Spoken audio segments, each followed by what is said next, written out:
सूक्ति number 2 कह रही है,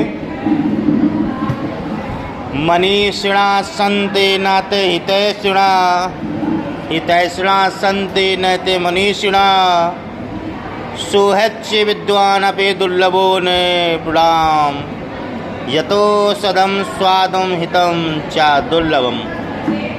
प्रसंग में लिखेंगे, यहाँ पर अच्छे व्यक्ति की तुलना औषधि से की गई है। किससे की गई? औषधि से। अब क्या है, व्याख्या समझिए। मनीषिणा सन्ति नैते हितैषिणा।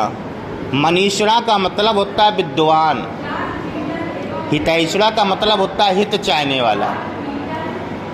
मनीषिणा सन्ति, जो विद्वान होते हैं, जो विद्वान होते हैं, ना नहीं ते हितैषिणा, वो हित चाहने वाले नहीं होते। जो विद्वान होते हैं वो हित चाहने वाले नहीं होते। और हितैषिणा सन्ति न ते मनीषिणा, जो हित चाहने वाले होते हैं वो विद्वान नहीं होते। ये कह रहा है, हितैषिणा हित चाहने वाले, सन्ति हैं ना नहीं, ते मनीषिणा बुद्धिमान, जो हित चाहने वाले हैं वो विद्वान नहीं। तो कहने का मतलब है, जो विद्वान होते हैं वो हित चाहने वाले नहीं होते, जो हित चाहने वाले होते हैं वो विद्वान नहीं होते।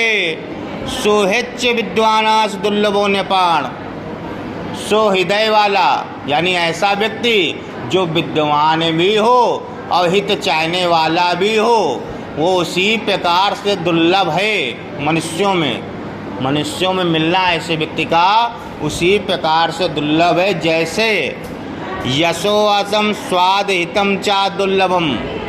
ऐसी औषधि जो हितकारी भी हो और अच्छी भी लगे, स्वादिष्ट भी लगे, ऐसी औषधि कहीं होती। जितनी औषधि होती हैं, जितनी दवाई होंगी वो कड़वी होंगी, तभी आपको फ़ायदा करेंगी। ऐसी कोई दवा नहीं होगी जो स्वाद में लगे जैसे राजभोग खा रहे हो और अच्छा लग रहा हो, तुम्हारे बीमारी को दूर कर दो। ऐसी औषधि मिलना बहुत ही कठिन है। हम जब छोटे थे तब मिलती थी। यहाँ एक राठौर डॉक्टर मछरिया में बैठते थे, वो एक डिब्बी में सफ़ेद लाल की एक लिक्विड दवा देते थे, पीते थे, वो मीठी मीठी लगती थी, उससे खांसी ठीक हो जाती थी। तो वो सैकड़ों में एक दवा थी ना।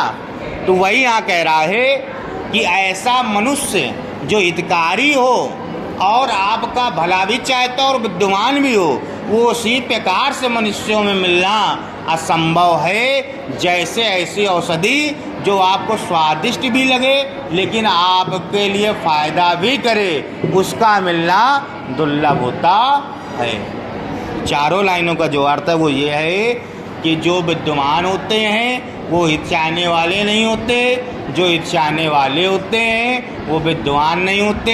ऐसा मनुष्य जो आपका हित चाहने वाला हो और विद्वान भी हो, वो उसी प्रकार से मिलना संभव है, जैसे ऐसी कोई औषधि जो आपको खाने में स्वादिष्ट भी लगे और आपके सेहत के लिए हितकारी भी हो, उसका मिलना दुर्लभ है। इसी प्रकार से मनुष्य का मिलना भी दुर्लभ है।